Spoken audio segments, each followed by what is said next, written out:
Okay, good evening. Shall we start the lecture? If you're able to hear me, please give me some response so that I can make sure that, okay, thank you very much.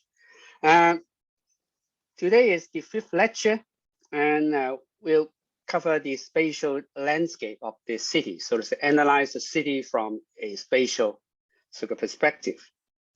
In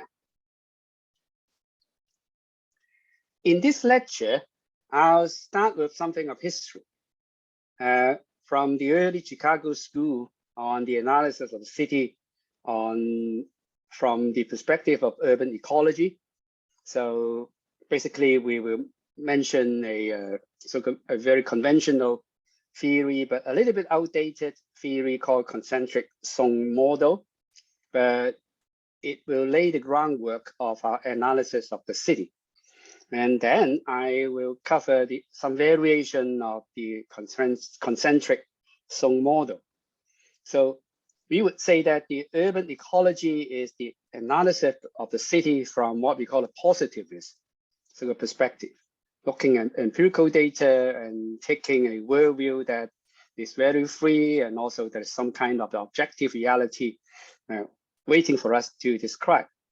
But there is an other perspective of looking at the city from another extreme, in what we call the critical sort of perspective of a spatial analysis. So we will introduce cities as space of production and consumption. And on this, we will introduce a so-called conceptualization by a French sociologist, a political scientist, philosopher called Henry Lefebvre on his conception about the social production of space. And before we conclude this lecture, we will cover cities in less developed world as some kind of variation in looking at the city. I'm not quite sure that whether I will have enough time to cover the last section, or perhaps I will run it through quite quickly. And because it's basically a description of sort of different sort of aspects of cities in the less developed world. So in fact, in this lecture, we want to describe the development of industrial city from a spatial perspective. So looking at how space is being organized in the city. And a critical and perhaps a more contemporary version of the spatial analysis is something what we call the production and consumption of space, and from the Lefebvrean thesis. And we also will cover something on the urbanization of less developed cities to complete the picture. So perhaps the study of the cities from a spatial perspective started from what we call an urban geography sort of perspective. Geography will focus on spatial analysis. So look at how space is being organized. So perhaps one of very intriguing sort of interest of geographer at the very early stage is to look at the distribution of different sort of spatial use within the city. Take for example, in Hong Kong, we have, for instance, in the Central District as the CBD, the Central Business District, and at the very early stage of the sort of modernization of Hong Kong, we have several industrial areas around that sit in the fringe of that CBD. So in the area now, what we call Tsuen Wan, Sham Shui Po, and Kwun Tong, and these are the early industrial sort of area. And also we have some early residential area in district now we call the Eastern District, Wan Chai, and also Tsim Sha Tsui. And these are the early residential sort of area.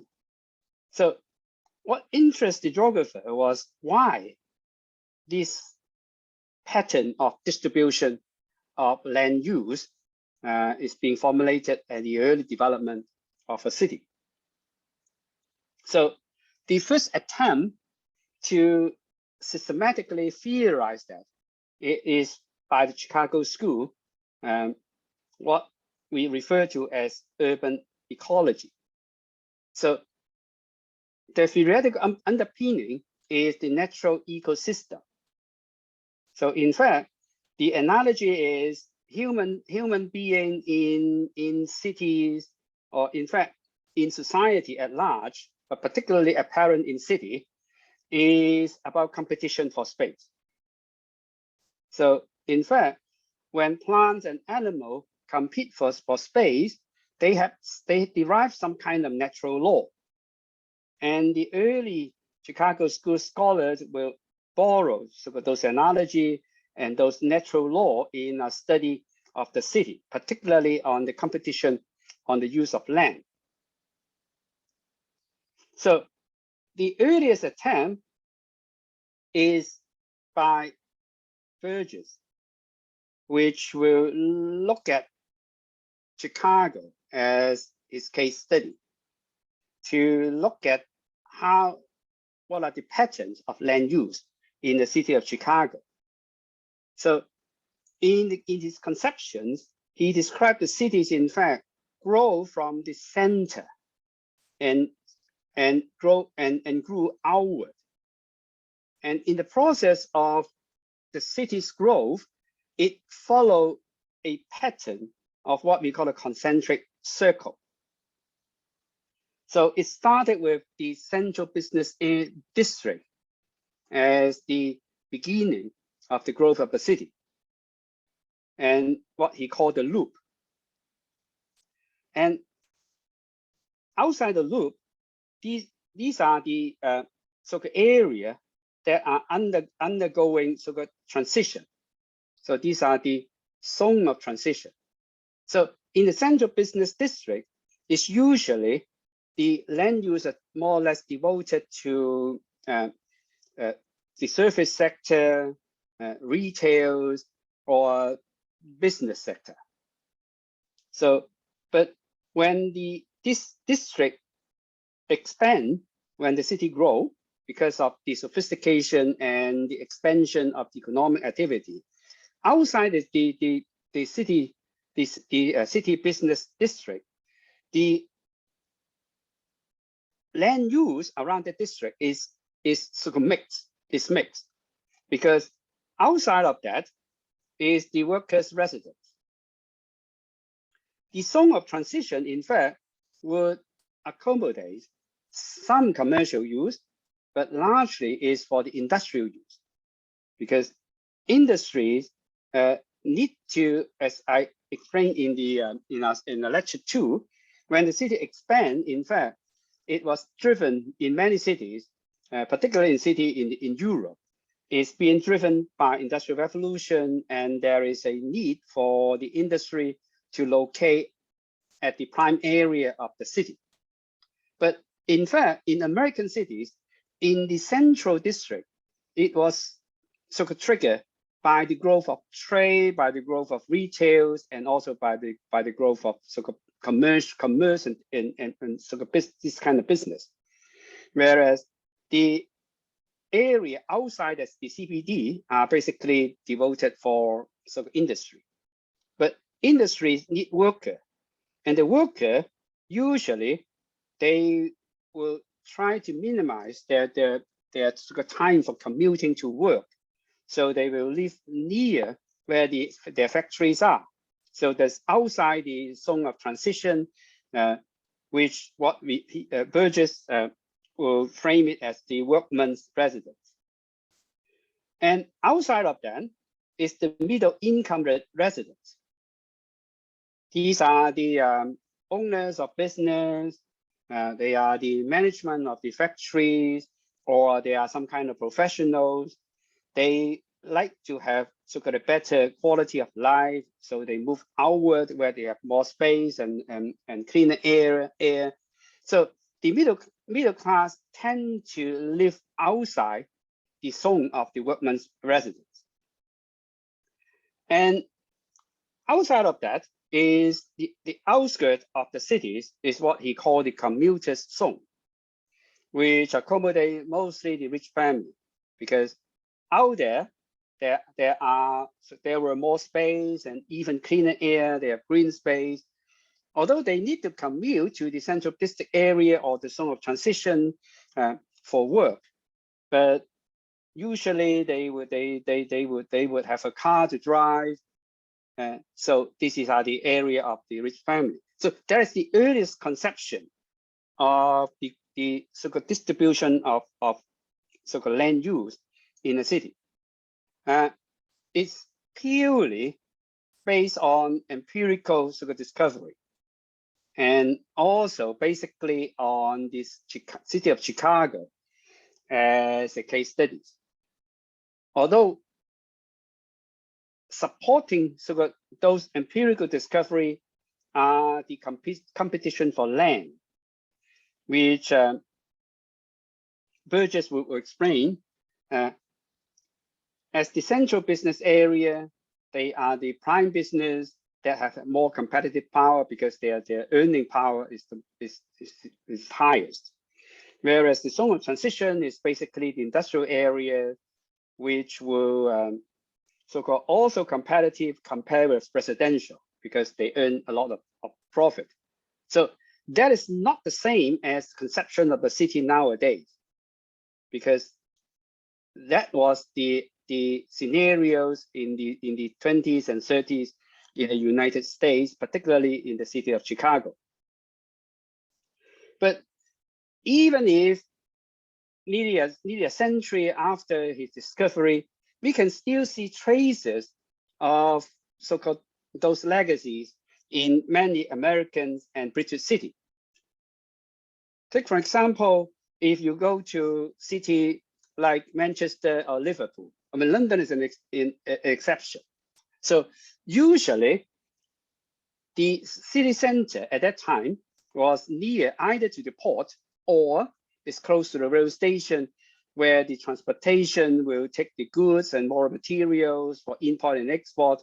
So these are the area that most of the industry and the so-called commerce trading are being concentrated.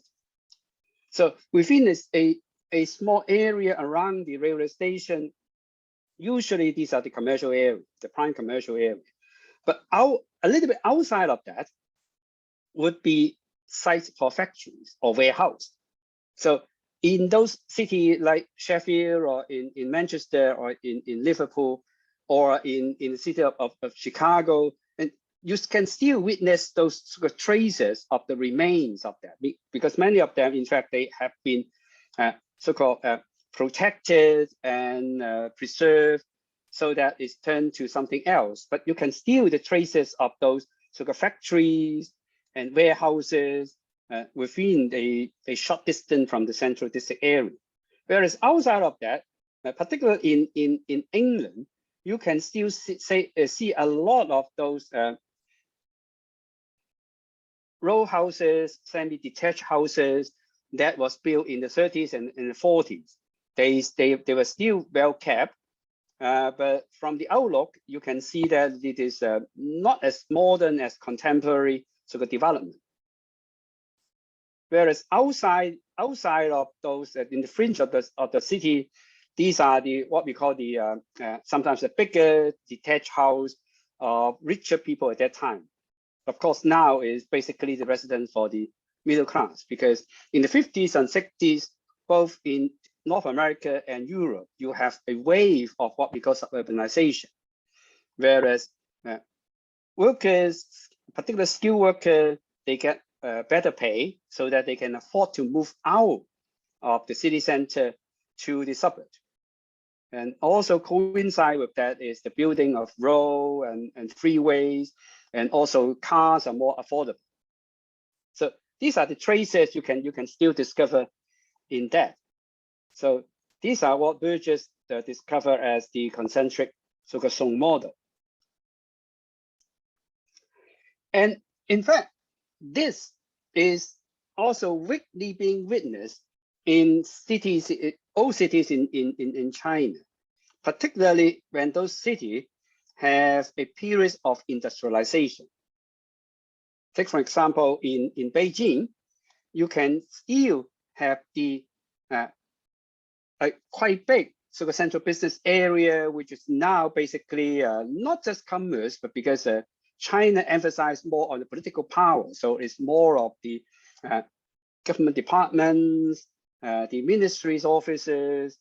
But outside of that, a little bit outside of that, you can still see traces of industry so being developed.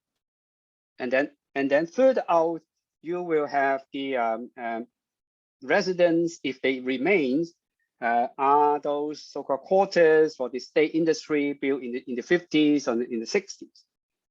And of course, outside of that it vary a lot because of the pace of development and trajectory of development of cities in Asia are not the same as in North America. But you can still so-called witness a process of succession. So there's changes in the function, the transformation of the function. But if you trace those trajectory, you can still more or less an idea of that concentric so-called circle. Although later on we'll see that concentric circle may not be that exactly so-called circular in shape. But this kind of expanding city and the changing function is still well witnessed in many cities, both in the West and also in the East. But that we still have to take into consideration the different socio-economic and political context. As I just mentioned, in Beijing, it's basically the political center. So what we call the CBD may not be occupied by basically the commerce, trade, or retail, but it's more by the what we call the government or state machinery.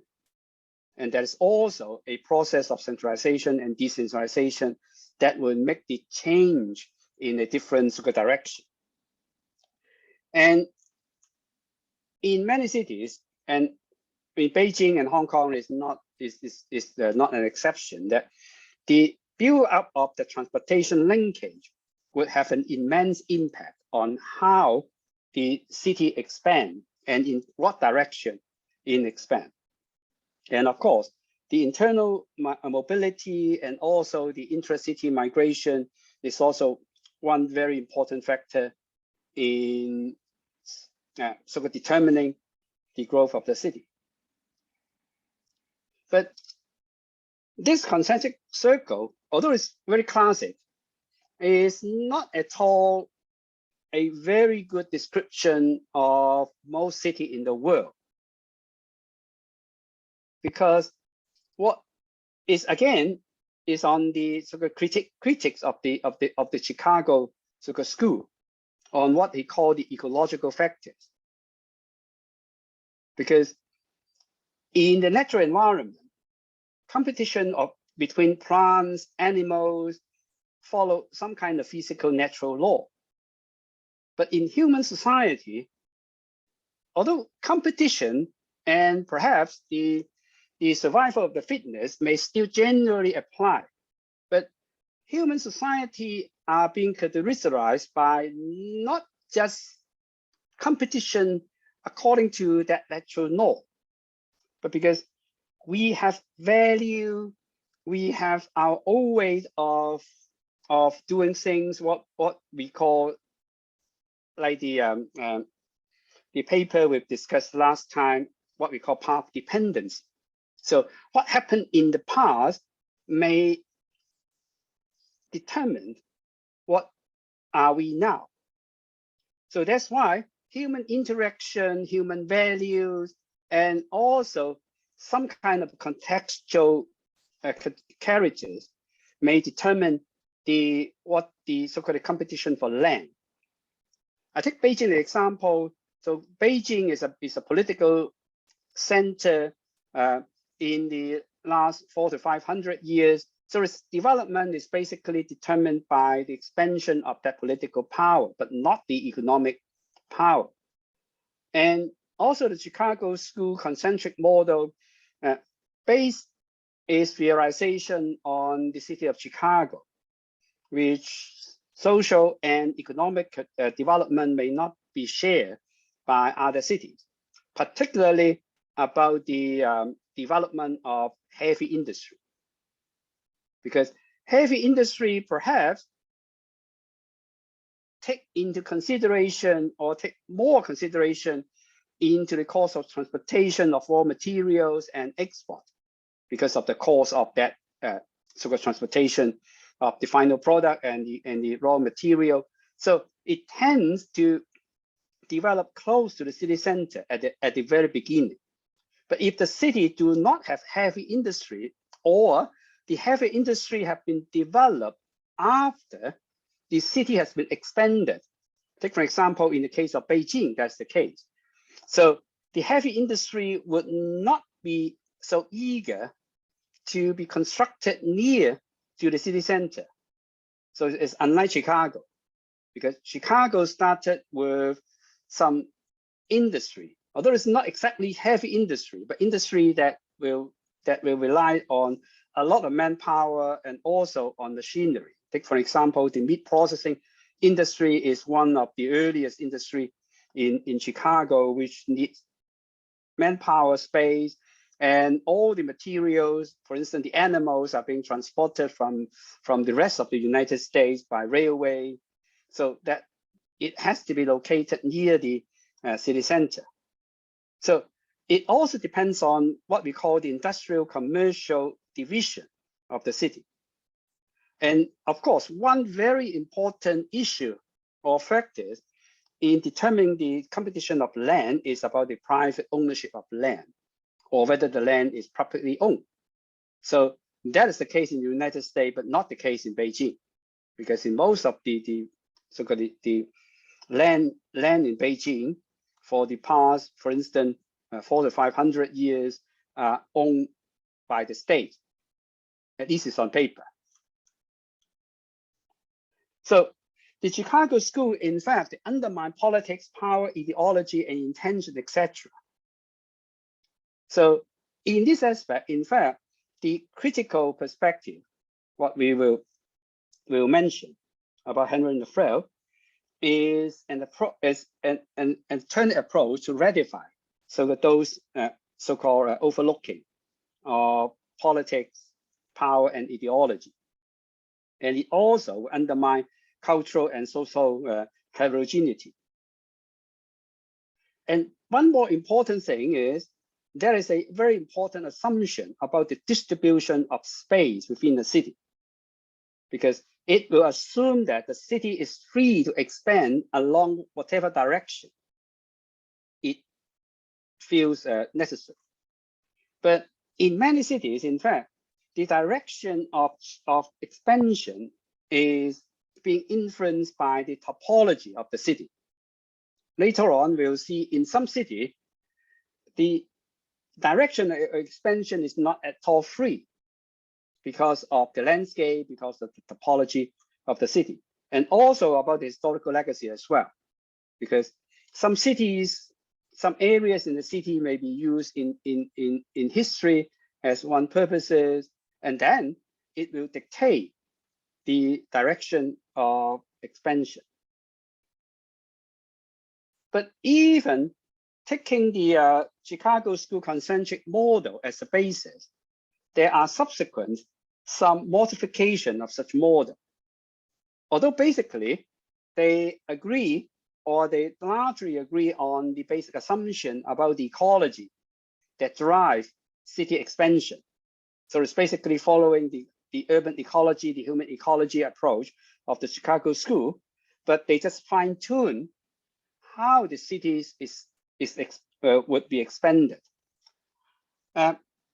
This variation, there's many variations, but I managed to mention two. The first is what we call the sector model, and the other is multi-nuclear model. The sector model will modify the concentric zone model by taking into consideration one factor we just mentioned. A city expands from a central CBD outward and set up different zones, but that zoning may not be concentric.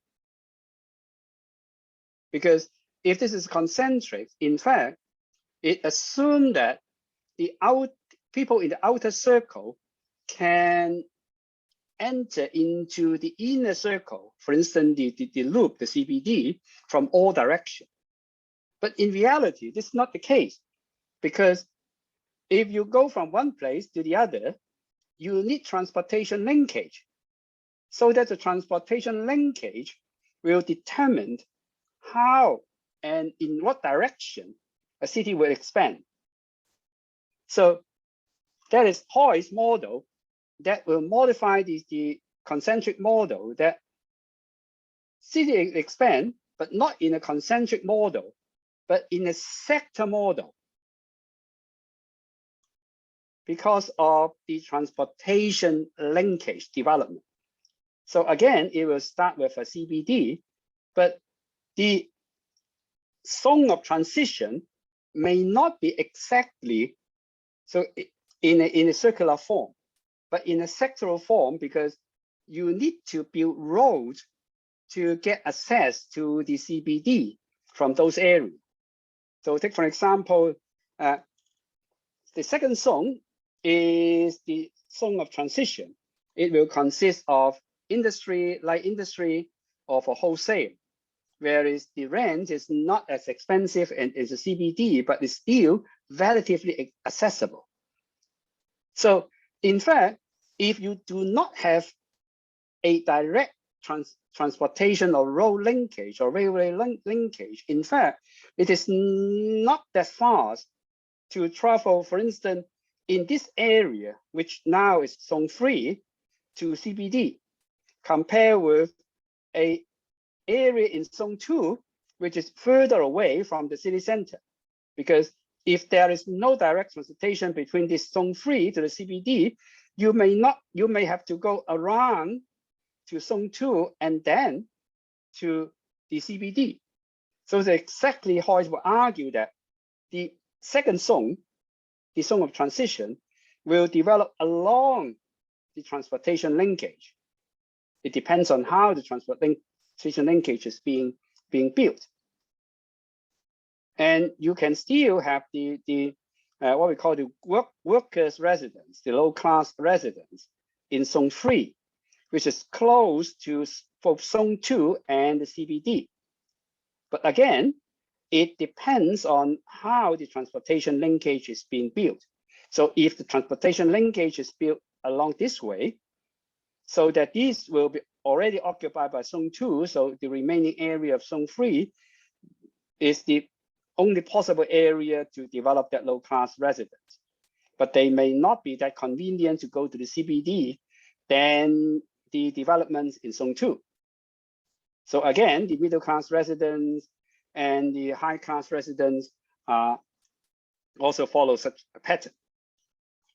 So this will describe what he called a filtering process. So in fact, that zoning is never static, or that land use is never static.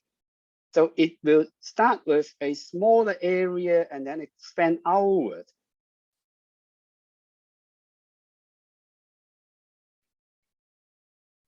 So the development will be along the transportation route. So whether it's convenient or not depends on the distance, but depend on the direct route to CBD. So it will follow what they call a sector or radial pattern, rather than a concentric zone expansion. But of course, this model is not so universal, because it depends on whether the city have only one CBD or one nuclear, or it also depends on how the developer choose the site for residential development, because transportation is only one consideration. There are other considerations. So later on, when we describe about the economic perspective of the city and also about the land value of the city, we will mention more on that. So these are other factors as well. So this other supply factor will determine how those zoning, particularly the area where there are residential development. So these are one example in a European country along the subway station, and there's and other cities that are limited by the topology. So the topology will determine how the roads could be built. Unless you build very expensive bridges or tunnels, or otherwise, you have to get around the hills and the valleys before you can build something. And the other modification is with a multi-nuclear city. So it so happened that some city, they may not originated from one single nuclear, but several nuclei. So with that, you may have a combination of two concentric zone or two sectoral development model.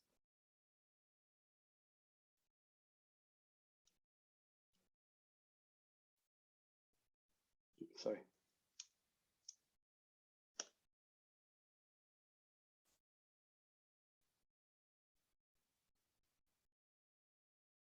So it depends on the other factors.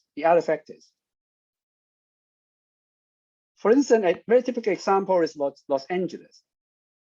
Although there is what we call a downtown area of Los Angeles, but there is no central business district in Los Angeles.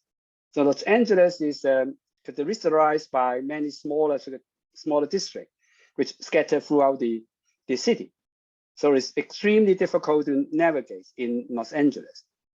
There are also other models as well, because some cities, they are overwhelmed by other factors. For instance, in British City, you have the weather. So where the wind blows, so it will determine how the city is, the residential buildings are located, because they will avoid the cold weather, and that will also determine on how the commercial and industrial areas are being so-called located. Although that is just a modification of the original so-called Burgess model. But it also will determine on government intervention, particularly in European context, where the government choose to develop public housing, particularly in the period between the two wars. So government clears slums and they develop public housing. So what area the government chose to develop public housing will determine the movement of the population. So that is not exactly determined by market force, because what the concentric zone model, the sector model, or the multi-nuclear model that originated in the United States based a very strong assumption on competition of the market. Whereas in Europe, public housing and state intervention can be more significant in some cities. Like for example, in Sheffield, in Manchester, there are many public housing being built, and it will determine where the residents are being located. And the other is about what Wenz had called it the urban rim theory. So particularly on multi-nuclear model, and it is because they are relatively independent in the form of development, so that they will develop into different separate territories or separate land use ecology of its own. So it is being influenced by the topological factors like hills or rivers, and also depends on size as well. So if the size of the city is bigger, but it has more than one nuclear, so the pattern of development is very different from a city which have two nuclear but close to each other because of its overlapping competition for land use. And it also depends on the interaction, the distribution of industries and economic activity within the cities. And it also depends on whether those so-called rims, they are relatively independent, or they need to depend on other area of the city to support both social or economic so-called development. Seattle is perhaps one very typical example. I took Seattle because I stayed there for a few months during my sabbatical about 10 years ago. It's a city of great importance in the East Coast, perhaps next to just after San Francisco or Los Angeles, because it is the headquarters to many world business like Boeing, Aviation, Starbucks, Microsoft. It's all originated in Seattle. But Seattle is limited by its topology because it is quite a long shape, which is a narrow bottleneck in between. So you cannot build many roads or many transportation linkage in that narrow street. But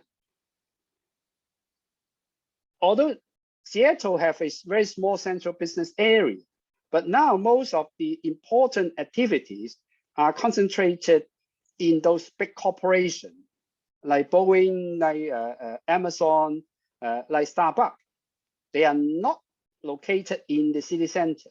So that's why it has a different area of expansion, which is specific functional use, and it makes the interaction a little bit more complicated.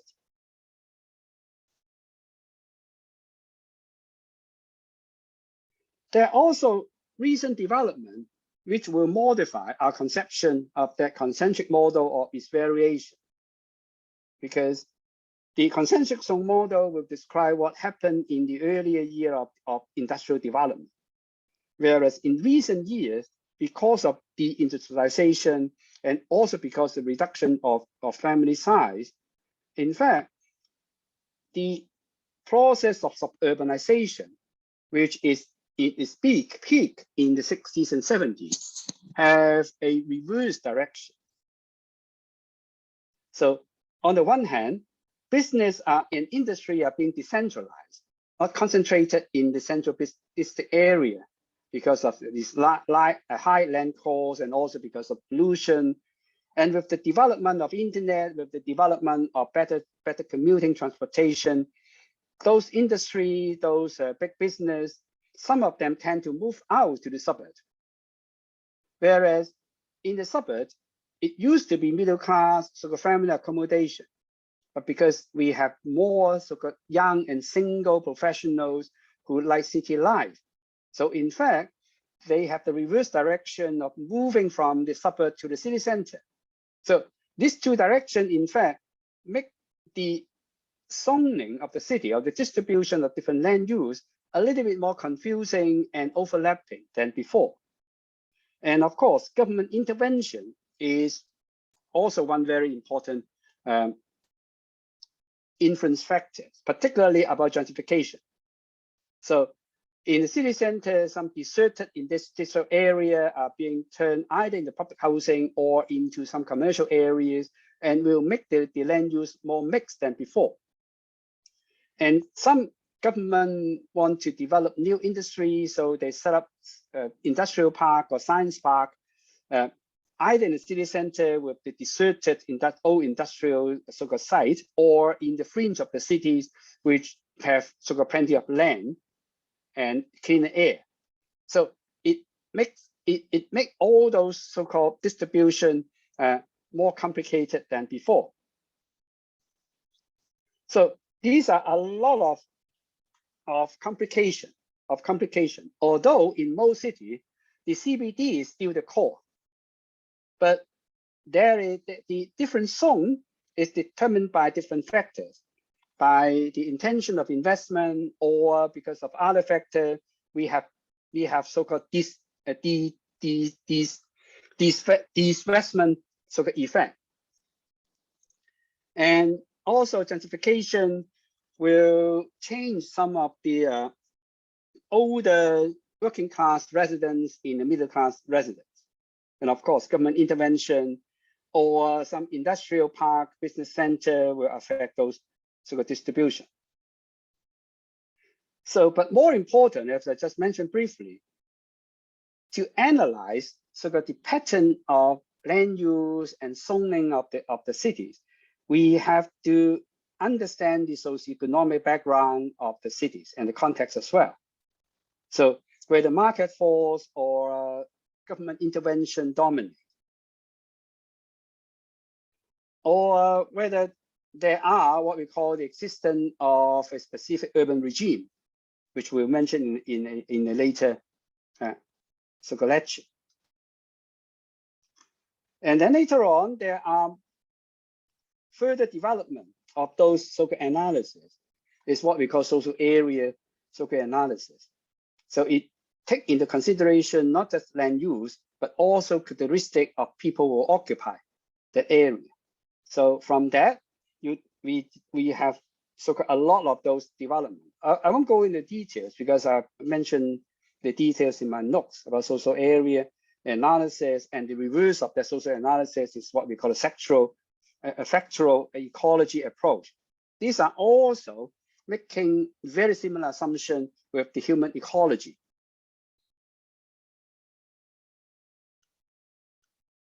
So I also attempted the factual approach some years ago, about 15, 17 years ago, to look at Hong Kong as a global city, how the land use and also how the characteristic of the residents in different areas, so that we can so-called identify clusters of areas that share similar characteristics.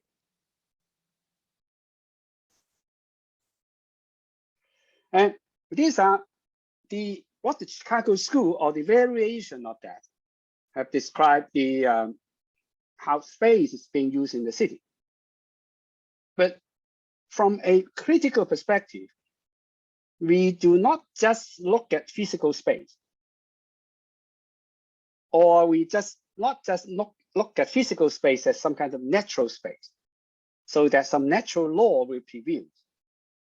But more important, we look at cities, space in the city as a result of human interaction, particularly in contemporary city in the industrial era. So the land use is very different. So we need to differentiate or introduce some concept about how we understand space.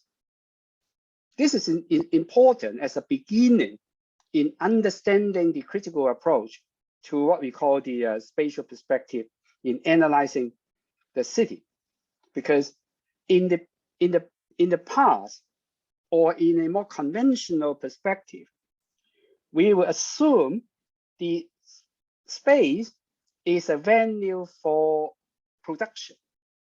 So what we call land use or zoning is how the space is being used.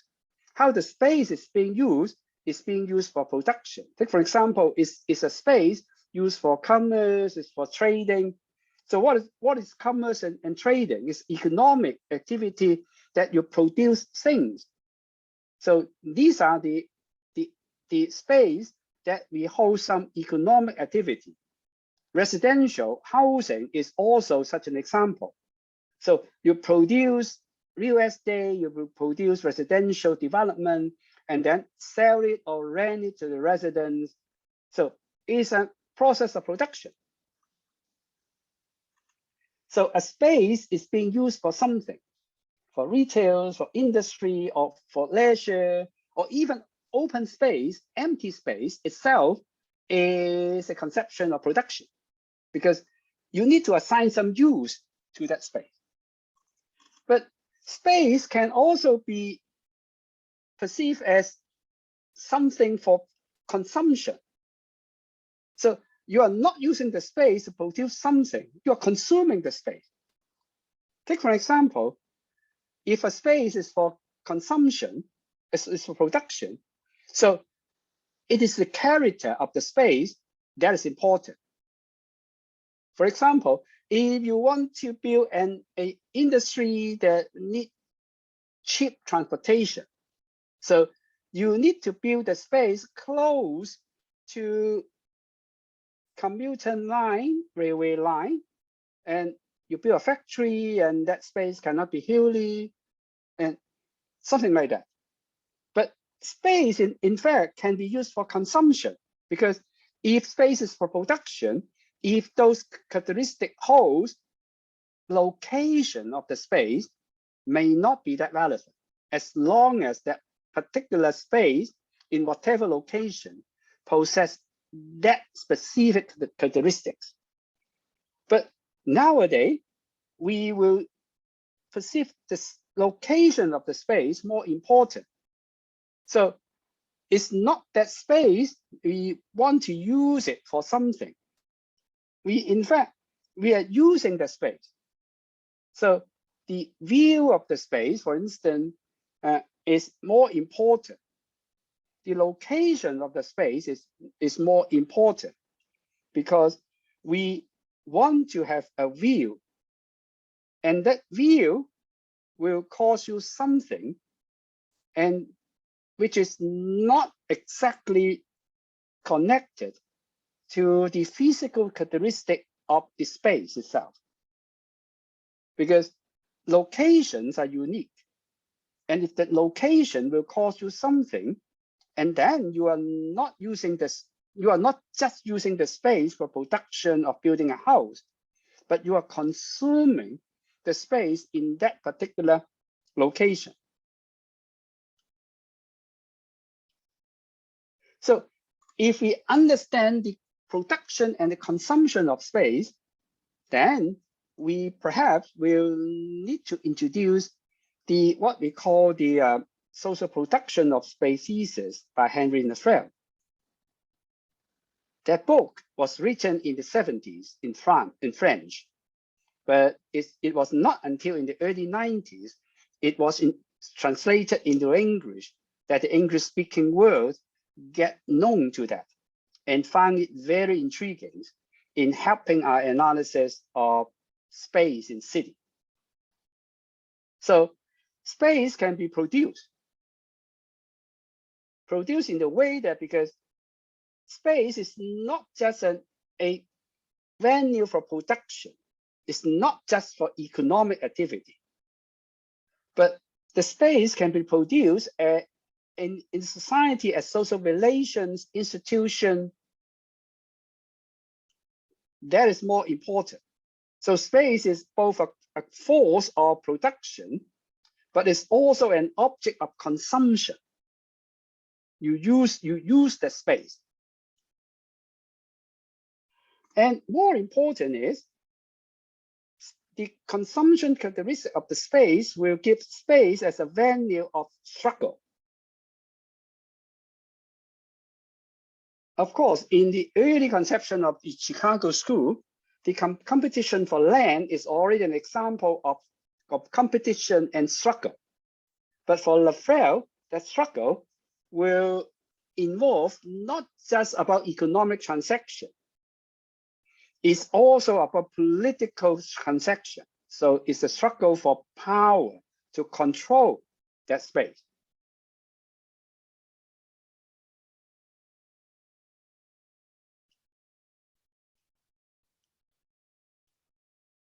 So that struggle for space is the struggle on the power of consuming the space. And more important is it involves not just the economic player, but it's basically the state, which represent the capitalist class and ordinary people. So Lefebvre is also a Marxist.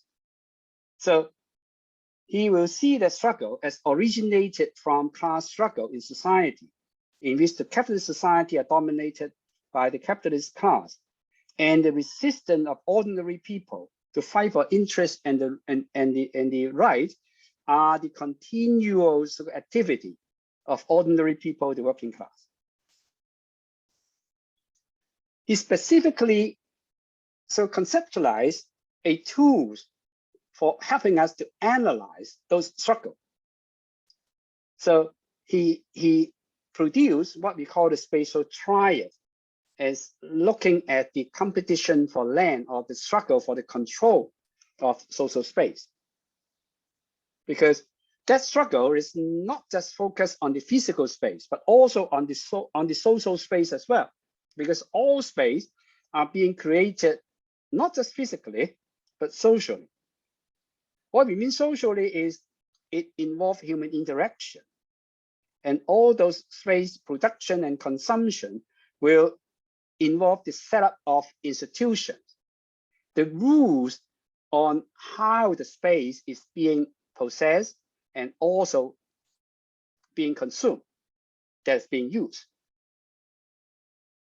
So with that, he developed sort of 3 dimensions which determine our use of space or the production of social space. It's something what we call the conceived space, and the other is what we call the perceived space, and the third one is called a lived space.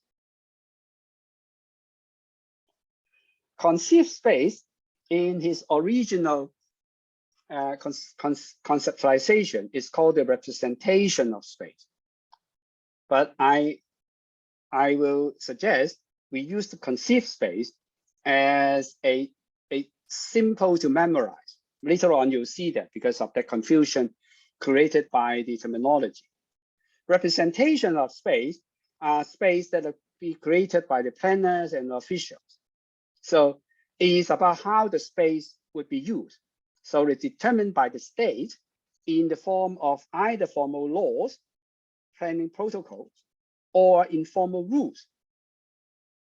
So in most modern society, all lands are being zoned. So take for example, in Hong Kong, the zoning is being written down in the formal town planning law.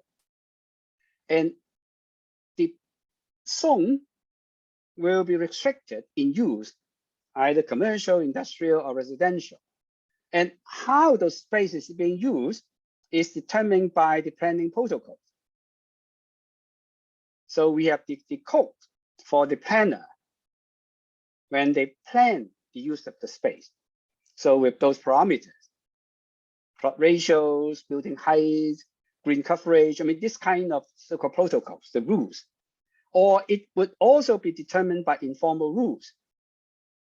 So the rules will dictate how those land, although it could be used with a specialized so-called zoning purpose, but how it's being used is perhaps also determined by some kind of informal rules. So this will represent some kind of idealistic side of the production of the space.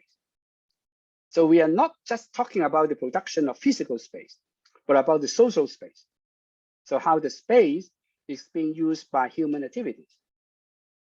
The second is what we call the perceived space, what Lafayette called spatial practice. The spatial practice are those space that, as a third person, will see how people will actually use the space. So they use the space in patterns, the flows of human activities, the flow of money and information within those space are what we call the spatial practice, is how people use the space. Take for example, we assign some kind of open space as a green area, as a park in the conceived space by the planner. But it all depends on whether people actually use the park. So for the planner, the park is being used by leisures, but in some cities, the park is being turned into, for instance, a venue for hawkers, for the street vendors, this is for commercial activity. So that is what people actually use the space. Or some space, for instance, the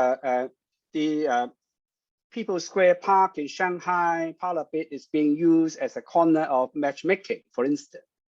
The parents want to look for their sons or daughters or partners. So these are not the intended use of the space. So that unintended use, but actually being observed or actually being used, are what we call the spatial practice or the perceived space. These are the material side of the space. So you can touch it, you can see it as some kind of actual physical activities that's been going on. But space can also be an other dimension, is what we call a lived space. What Raphael called it representation space, representational space. In representational space, it is framed by human experience. So that is a subjective side of the production of space and consumption of space. So it relates to local knowledge. It depends on how the people perceive it as sense making, imagination, feeling. I mean, this kind of more personal, so the characteristic of the space. So it is a subjective side of the space.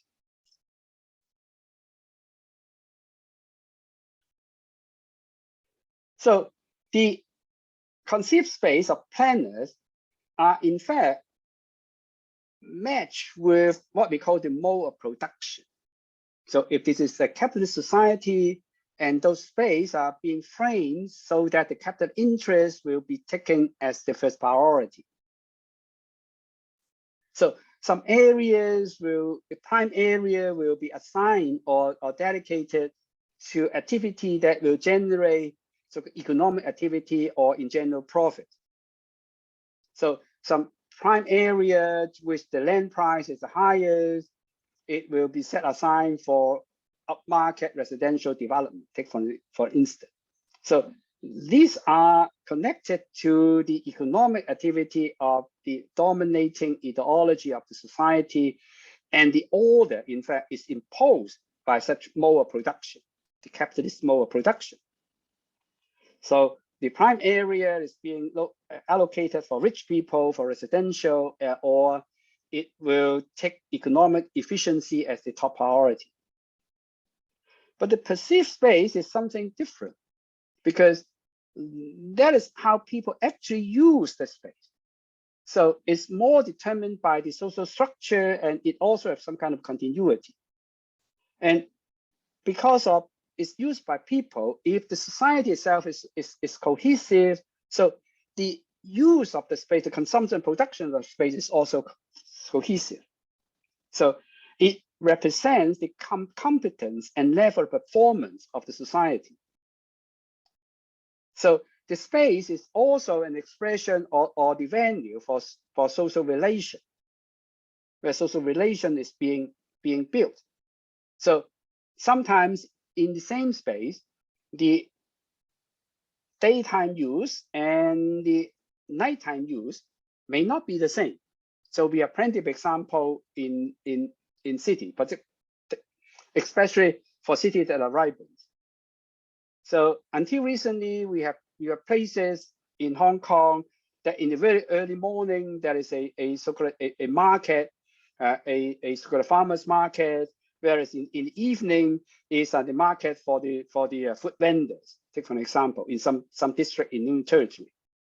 But this area, in fact, they are not planned. They are just being used by people. So they are unplanned, but it's part of the cultural life. And this is also witnessed in many other cities. In some Taiwanese cities, in Vietnamese cities, you have a lot of night markets which is not exactly planned, but some are being ratified later by the planners. But its origin is not planned at all. Whereas the lived space is the space of everyday use, exists in the imagination of the inhabitants. And whereas people, regardless how it's planned, regardless how it's used, people may tend to keep their memory, keep their impression, keep their feeling, regardless of the perceived and also the conceived space. So that is something that we refer as placemaking. Take for example, in many Chinese cities, or even in some Western cities, we have the square mass dance by basically the older Chinese woman. But this different dimension will generate tension and involve in struggle. Take, for example, there may be a struggle between the lived space and the conceived space, and the struggle between the representational space and the representation of space.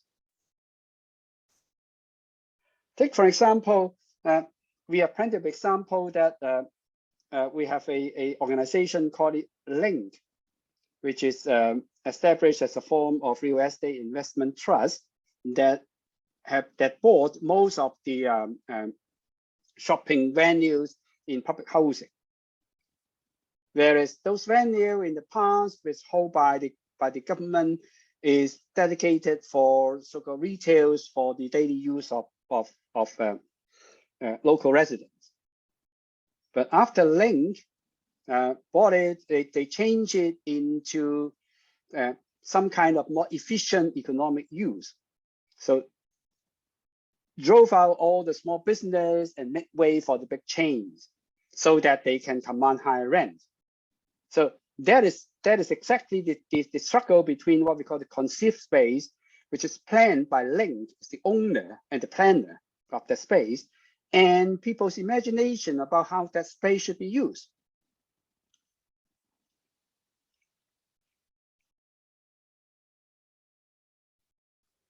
And there's also a struggle between the perceived space and the spatial practice.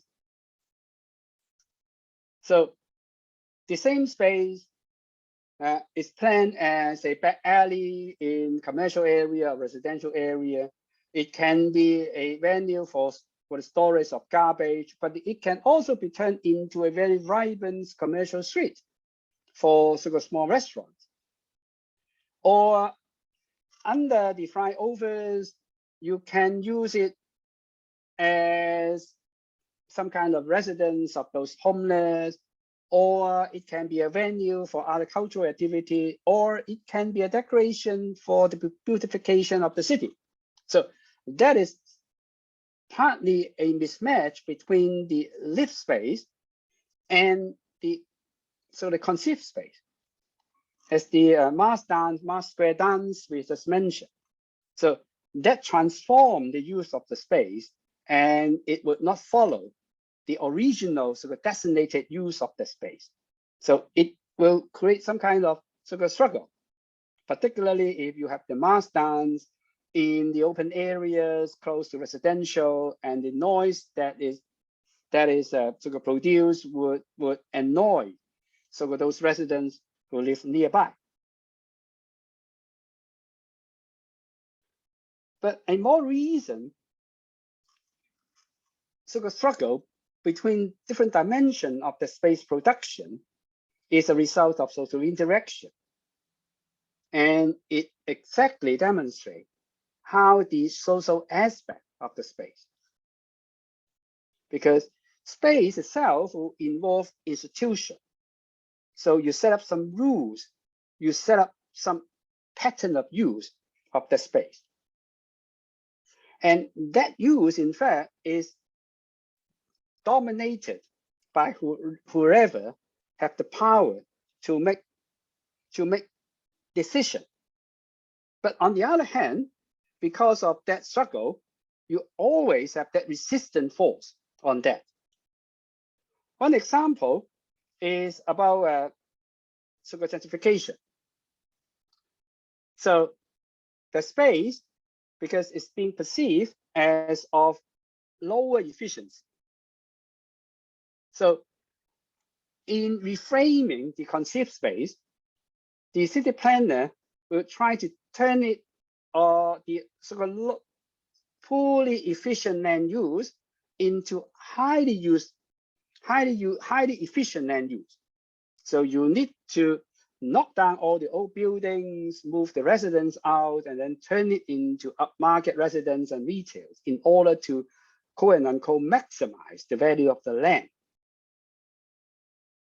But this exactly will conflict with people who either stay in those areas for long or who are using the area for their daily necessity throughout their life. So in all urban development on this kind of gentrification process, they're always going to struggle because of that mismatch between the conceived space and lived space, and also with the perceived space.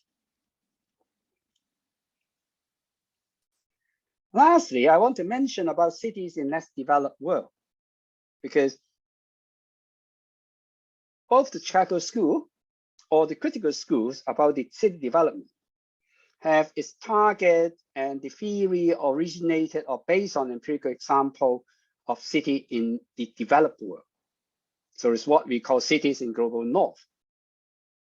Whereas cities in less developed world, what we call the cities in the global south, may have a very different outlook. So I'm not going to so-called make a comprehensive analysis of those developments, but just want to point out its difference. And perhaps we may need a different set of theories in analyzing those sort of cities. It's interesting that many cities in Asia, particularly East Asia, they lie in between. Some of the cities, they are not as developed as the cities in Europe and North America, but they are more developed than cities in Africa or in Southeast Asia or in South Asia. So there's something in between. But in analyzing the cities in the developed world, perhaps we need to revisit some of the more fundamental theories that try to account for the development of city or development of countries in the less developed world.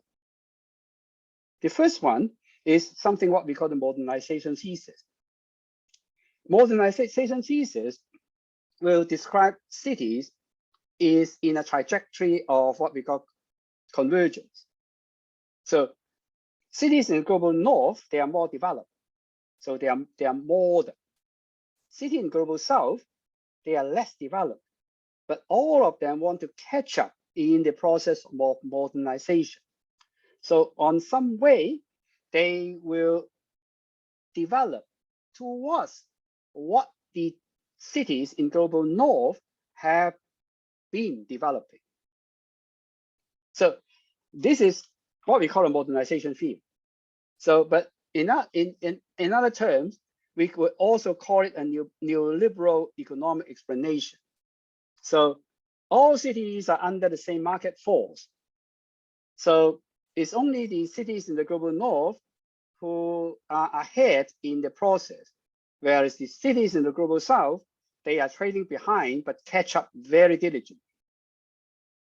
And underlying those developments are the development of technology, and of course is industrialization.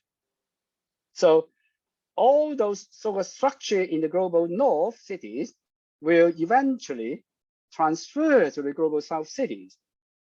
But in the process of transition, there may exist what we call the dual structure. But of course, this modernization thesis has been dominating in the 60s and 70s, but it's getting less convincing nowadays because we see a lot of examples of what we call stagnation and also divergence in the development.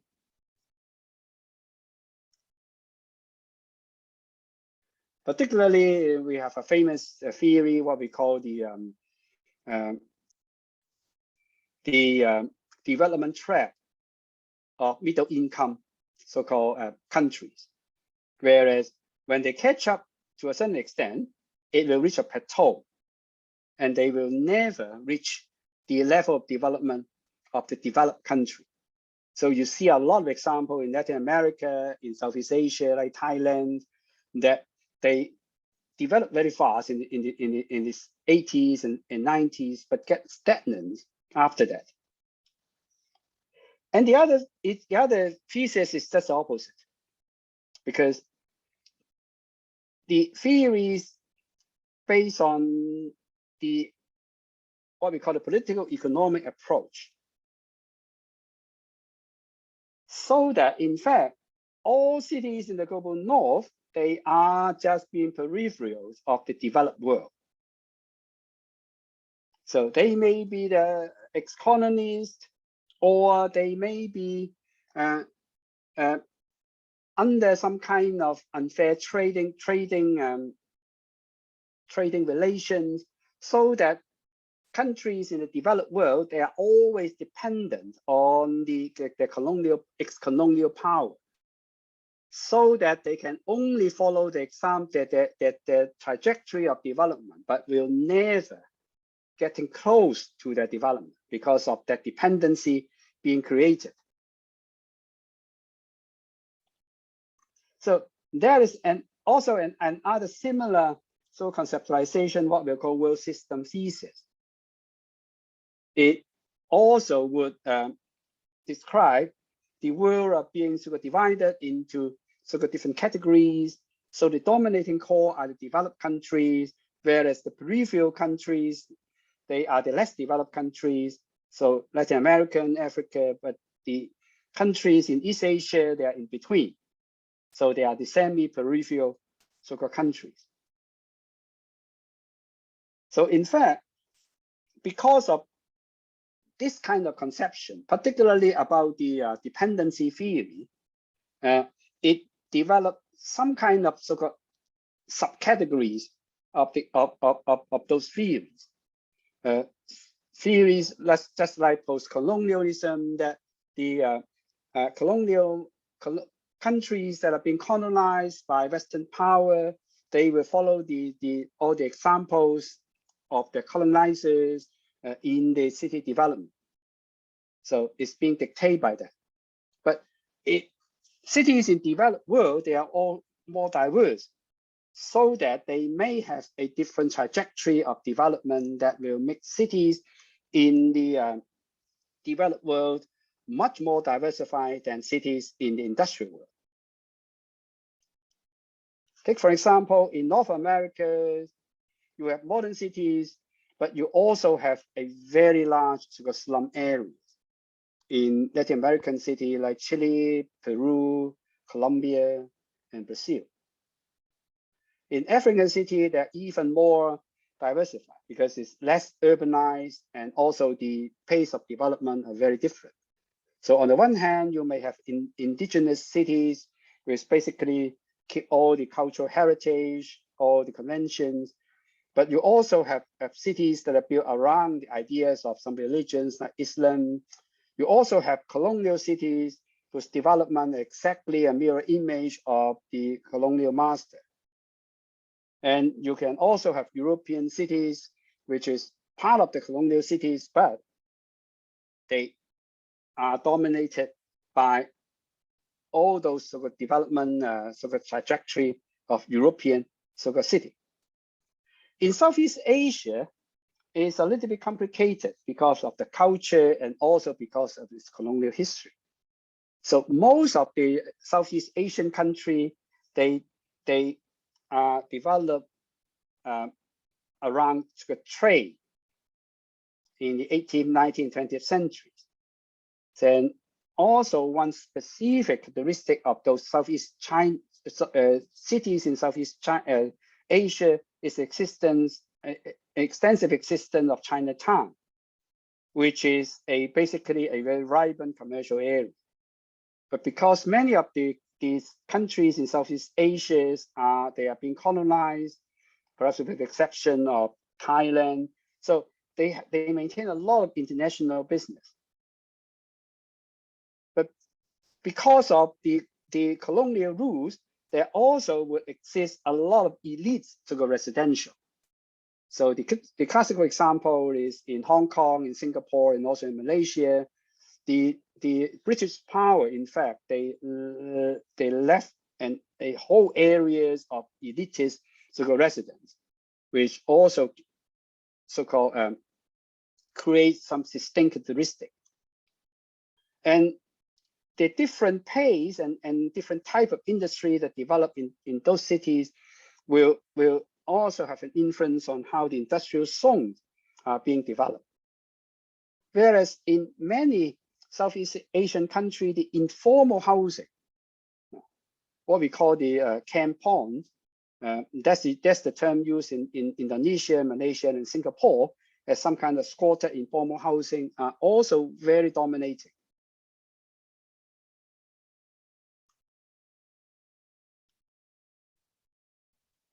So informality is perhaps one important concept in our analysis of Southeast Asian countries, and also in cities in the Latin America.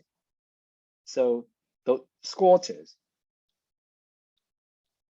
in Southeast Asia, in India, Pakistan, Bangladesh, and also in many European, in cities in Vietnam, city in Latin America. So this is also one very important focus of the analysis of the cities in those countries.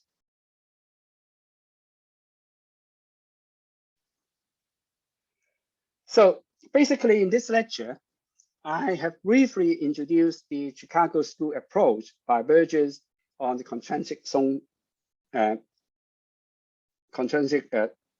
approach in explaining the expansion and the division of zoning in the city, which are followed by a few modifications which share the sort of common theoretical underpinning of the Chicago School. But this is what we call the positivist analysis of the city, taking the city expansion and the land use being a result of competition between human activities, which follows some kind of natural law, similar to natural ecology. It's being challenged and criticized by perspectives that assume cities is being dominated by power. So what we call the political economy approach, or the Marxist approach of analyzing the cities, have sort of inspired Henry Feld to develop his social production of space theories in developing the spatial triad of representation space, representational space, and spatial practice, in analyzing how space is being conceived and being used and being imagined by people. And we also use that spatial triad to explain the struggles that we observe. And finally, we also will describe a special consideration when we analyze cities in the Global South, because the theories we've mentioned in the earlier part of this lecture develop mostly on the basis of cities in the Global North, whereas cities in the Global South, they have different trajectory, they have different level of development, and so the city will take various forms. And this will be also take into consideration in the context of how we see the development of those what we call developing countries, whether we believe in some kind of convergence, modernization thesis, or in a more divergent so-called world-class thesis, or as some kind of dependency theory. And in analyzing cities in the less developed world, for instance, we cannot just look at the formal side of the city development, but we will look at the informal side of that. Although informality is not just a description about anything that is not normal, that is not sort of formal. Informality, in fact, is a more complicated concept that will describe how the state used that ambiguity of informality in framing its power dominance and also framing the development of the space. And it can also offer some insights to look at the struggle between the dominating power, the government, the capitalists, and ordinary people who use the space. Perhaps I stop here because we need to carry on with the paper discussion after the break.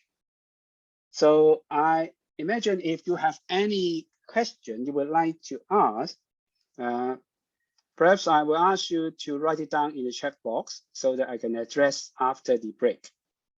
So let's take a break of about 7 to 8 minutes. So we need to exit this link and enter into the section A of S03. So we'll divide up the section into the later half of this section into section A and section B. So we enter section A first. And when we complete section A, we'll enter section B. I'll tell you why we have two sections. So let's take a break and we'll come back again after, for instance, 7 or 8 minutes.